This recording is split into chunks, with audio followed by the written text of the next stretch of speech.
Let's say you have an intriguing graph or an impactful image that you want students to ponder. Typically, you might just click this create button question and just simply upload it, but let's enhance it. So here I've taken a graph from the New York Times Learning Network and I've stuck it on a Google slide. Now what I'm going to do is I'm going to copy this URL and paste it in a new tab. I'm going to erase everything after that edit and type in present. I prefer to share the website as such. Now, I'm going to go ahead and use Mote to add an audio note to this site. And we lovingly call that a sticky note.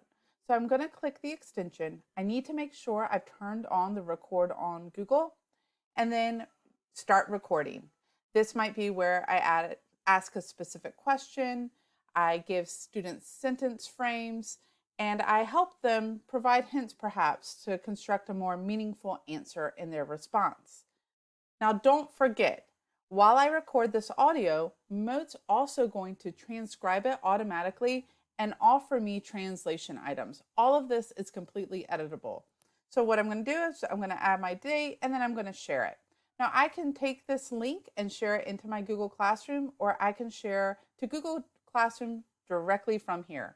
So that's what I'm going to do. I'm going to click the classroom. My classroom choices are going to load. I'm going to scroll down to find the one I want, and I'm going to ask a question.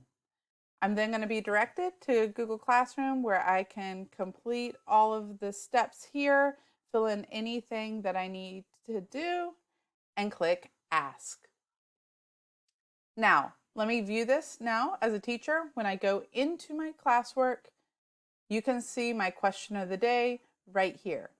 Now, as a student, I open this up, I click it, I see my question of the day, I can open it up, and not only will it take me to that presentation mode of the slide, it's also going to show me my sticky note in the upper right hand corner where I can then also translate it to my preferred language. I have my transcription and I have my audio.